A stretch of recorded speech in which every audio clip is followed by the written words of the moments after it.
Saya seringkali ditanya, sebagai seorang pembicara, sebagai seorang coach dan motivator, seringkali ditanya, Pak, gimana sih? Bapak seringkali mengatakan tim itu penting. Tim itu sesuatu yang dibutuhkan untuk menghasilkan luar biasa. Tapi bagaimana caranya kita membangun dan membentuk tim? Nah, pada kesempatan ini, saya akan menggunakan sebuah ilustrasi yang sangat sederhana. Di meja saya akan menggunakan ilustrasi membuat kopi sebagai ilustrasi bagaimana kita membentuk tim. Ada sebuah teori tentang tim yang sangat terkenal dari seorang yang namanya Tuckman. Tuckman, T-U-C-K-M-A-N. Dan dia menjadi sangat terkenal dari teorinya soal pembentukan tim. Dan teori tersebut akan saya kaitkan dengan teori kita membuat kopi. So, pertama-tama menurut Tuckman, yang pertama-tama untuk membentuk tim adalah dimulai dengan yang namanya forming. Forming itu apa sih? Forming itu adalah proses pembentukan. Nah, di dalam forming ini, ibaratnya kalau kita mau bikin kopi, itu kan terdiri dari berbagai elemen, bukan? Ada yang namanya kopi itu sendiri, kemudian ada yang namanya gula, kemudian ada yang namanya creamer, Kak, buat Anda yang suka creamer. Masing-masing ini kan identitas yang berdiri sendiri-sendiri. Belum lagi kalau kita bicara tentang bahan, ada juga garam dan sebagainya, tapi kan tidak dibutuhkan di dalam kopi.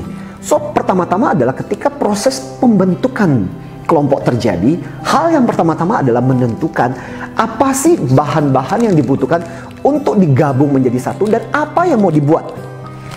Kalau kita mengambil keputusan untuk membangun atau membuat tim tertentu, atau dalam hal ini kita katakan kaitannya adalah dengan membuat kopi, maka kita katakan yang kita butuhkan adalah kopinya, gulanya, dan juga creamernya. Itulah bagian pertama dari forming. Kalau kita kaitkan dengan organisasi, sama. Anda harus menentukan. Pertama-tama harus diklarifikasi dulu. Yang kita mau bentuk, yang mau kita bangun itu tim seperti apa. Semakin jelas, semakin jernih visi Anda tentang tim, semakin gampang buat Anda untuk bersatu. So, yang pertama-tama adalah forming.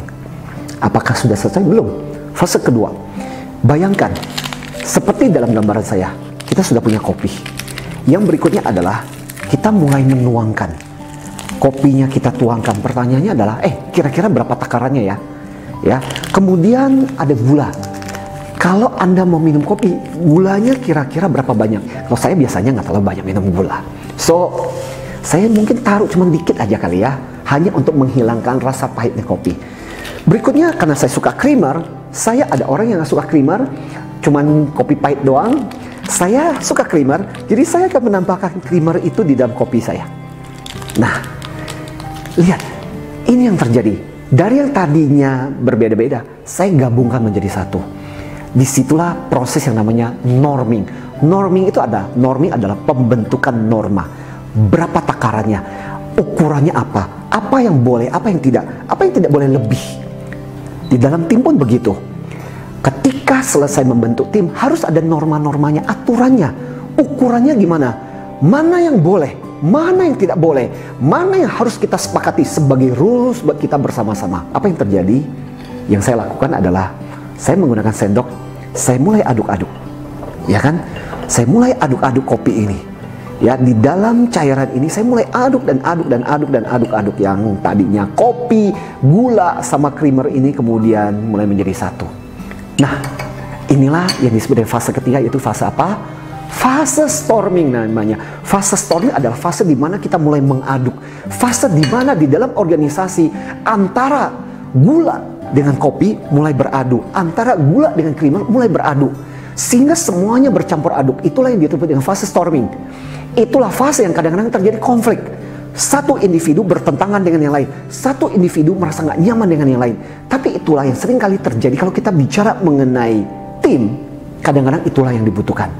Nah, pertanyaannya adalah, supaya bisa melewati fase storming ini gimana? Pertama-tama, yang ingin saya katakan adalah, belajarlah mulai menghargai perbedaan. Kadang-kadang si gula harus menghargai kopi yang fungsinya berbeda. Si kopi harus menghargai creamer yang fungsinya berbeda. So, dalam hal ini adalah bagaimana caranya kita menghargai perbedaan itu. Yang kedua, jangan takut untuk konflik. Yang ketiga, jangan takut untuk tegas mengutarakan apa yang Anda rasakan. Di fase storming itu biasanya kita mungkin akan slack, mungkin Anda nggak nyaman, ada yang mengatakan kejuran, memang kadang-kadang nggak enak di kuping, tapi kadang-kadang itulah yang dibutuhkan untuk membangun sebuah tim yang baik. Karena apa? Kalau Anda bisa melewati fase storming ini dengan bagus, hasilnya adalah performing. Fase keempat, performing. Performing adalah hasilnya sudah jadi, tim sudah bisa beraktivitas, tim sudah bisa berpadu, tim sudah bisa melakukan produktivitas untuk menghasilkan sesuatu. Kalau bicara mengenai kopi, kopinya jadi. Kopinya siap apa? Siap untuk diminum. Dan saya bisa merasakan kopi ini, karena kopi ini jadi. Fase terakhir, performing. So, mulai sekarang bagaimana cara membangun tim? Pertama-tama, mulai dengan forming, membentuk. Yang kedua, dengan norming, aturan-aturan do dan don'ts. Ketiga, dengan storming. Kadang-kadang harus konflik, kadang-kadang harus tegas, kadang-kadang harus mendengarkan. Baru keempat, performing. Semoga sharing ini akan membuat Anda semakin paham, semakin mengerti bahwa kadang-kadang ada ongkos yang harus kita bayar untuk menjadi dan membuat tim yang luar biasa. Tapi kalau Anda bisa melewati proses ini, hasilnya dahsyat dan tim Anda bisa menghasilkan produktivitas yang luar biasa.